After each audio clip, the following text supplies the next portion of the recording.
Welcome to Nutrition Decoded Healthy, the channel where we break down the real science behind the foods you eat every day. In this video, we're diving into one of the most debated and widely consumed types of meat, beef. From sizzling steaks and juicy burgers to slow-cooked stews, beef has been a centerpiece on dinner tables for centuries. But what really happens inside your body when you eat beef? Is it a nutritional powerhouse? Or a health risk in disguise? Let's find out. Let's start with the basics. What exactly is beef? Beef is the meat obtained from cattle, typically from cows, steers, or bulls. Depending on the cut and the preparation method, its nutrient profile can vary greatly. Some cuts are high in fat, while others are lean and packed with protein. When you take a bite of beef, the first thing your body notices is the protein content. A typical 100-gram serving of cooked beef delivers around 25 to 30 grams of high-quality, complete protein. That means it contains all 9 essential amino acids your body can't produce on its own. Your body uses these amino acids to build and repair tissues, everything from muscles and enzymes to hormones and immune cells. For people who are active, growing, recovering from illness, or aging, beef can play a valuable role in supporting lean body mass and muscle repair. But beef doesn't just bring protein to the table. It's also a rich source of vitamin B12, which is essential for red blood cell formation, nerve function, and DNA synthesis. In fact, beef is one of the most bioavailable sources of B12 in the human diet. If you're feeling tired or mentally foggy, a lack of B12 might be the reason, and eating beef can help restore optimal levels. This is especially important for people who don't absorb B12 well from supplements or plant-based foods. Next up, iron, particularly heme iron, which is found only in animal products like beef. Heme iron is absorbed far more efficiently than non-heme iron from plant sources. This makes beef an especially important food for individuals at risk of iron deficiency anemia, such as children, pregnant women, and menstruating individuals. In fact, just one serving of beef can provide up to 15% of your daily iron needs, and that's the type your body can actually use right away. Beef is also an excellent source of zinc, a mineral that supports your immune system, wound healing, and cell division. Zinc is critical for keeping your white blood cells active and your skin barrier strong against infections. And then there's selenium, another trace mineral found in beef that helps support thyroid function and fights oxidative stress.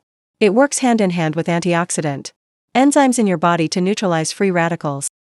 All of this sounds great, but beef isn't all benefits. One of the major concerns people have is its saturated fat content.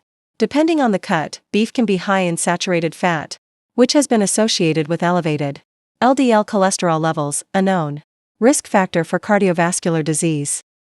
However, the relationship between saturated fat and heart disease is more complex than once believed. Not all saturated fats act the same way in the body, and beef contains a variety of fatty acids, including stearic acid, which has a neutral effect on cholesterol. In fact, grass-fed beef tends to have a more favorable fat profile than grain-fed beef. It contains higher levels of omega-3 fatty acids ***, and conjugated linoleic acid, CLA, a type of fat that may help reduce body fat and support metabolic health. Still, moderation is key. Eating large amounts of red meat, especially processed forms like sausages or deli beef, has been associated with higher risks of colorectal cancer in some studies. The risk may be linked to nitrites, heme iron overload, or compounds formed during high-heat cooking. Speaking of high-heat cooking, let's talk about heterocyclic amines, HCAs, and polycyclic aromatic hydrocarbons, PAHs, ***. These compounds form when beef is grilled, charred, or pan-fried at high temperatures. They've been linked to DNA damage and cancer risk in animal studies. To reduce your exposure, avoid charring your meat, flip it frequently while cooking, and consider marinating it, which can significantly lower the formation of HCAs. Now let's talk about digestion. Beef takes longer to digest than many plant-based foods, due to its high protein and fat content. While this can help you feel full longer, it also requires more energy and digestive enzymes to break down. That said, beef doesn't rot in your gut as some myths suggest. Your stomach acid and enzymes are more than capable of breaking down meat, unless you're dealing with certain digestive conditions. In terms of blood sugar, beef scores 0 on the glycemic index. That means it doesn't spike your blood sugar levels, making it a good choice for people managing diabetes, as long as portion sizes and accompanying foods are well balanced. Some people worry about hormones in beef. In certain countries, growth hormones are used in cattle farming. While regulatory agencies claim the levels are safe, consumers looking to avoid them can opt for organic or hormone-free beef. Then there's the topic of antibiotic use. Overuse of antibiotics in livestock can contribute to antibiotic resistance in humans. Choosing beef labeled antibiotic-free or raised without antibiotics may help reduce this risk. Beef also provides creatine, a naturally occurring compound stored in your muscles that helps regenerate energy during short bursts of high-intensity activity. This is one reason beef is popular among athletes and bodybuilders. Let's not forget carnosine, another compound found in beef.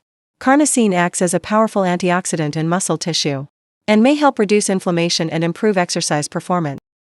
Beef can also be beneficial for mental health. Its combination of iron, B vitamins, zinc, and omega-3s support neurotransmitter balance and cognitive function. Some research suggests that low intake of red meat in certain populations may be linked to mood disorders, though more studies are needed. Pregnant women often benefit from beef due to its high levels of iron, zinc, and B12, all of which are critical for fetal development and maternal health. Of course, it should be fully cooked and consumed in safe quantities. Now, let's talk portion sizes. Most health organizations recommend keeping red meat intake to no more than 2 to 3 servings per week ***, especially when aiming to reduce long-term disease risk. Lean cuts of beef, such as sirloin, tenderloin, or eye of round, are lower in saturated fat and calories. Trimming visible fat and choosing smaller portions can make a big difference. Cooking methods matter too. Opt for grilling, baking, or steaming rather than deep frying. And be mindful of what you pair your beef with. A burger with white bread and fries has a very different impact than lean beef served with vegetables and whole grains. Beef also has a significant environmental impact.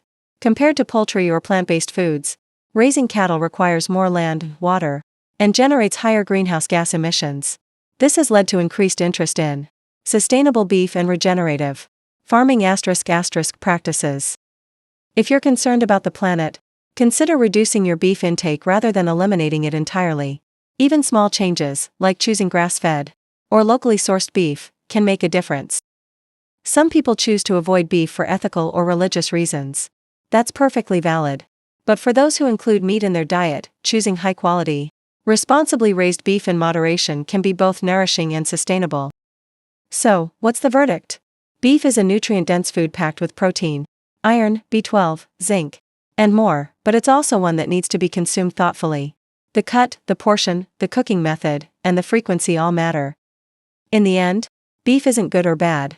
It's about how you use it. In your overall lifestyle, balanced with a variety of plant-based foods and cooked mindfully, beef can absolutely be part of a healthy diet. Thanks for watching Nutrition Decoded Healthy. If you learned something new today, give this video a like and subscribe for more breakdowns of everyday foods and drinks. And stay tuned, next week, we're decoding the real science behind tofu.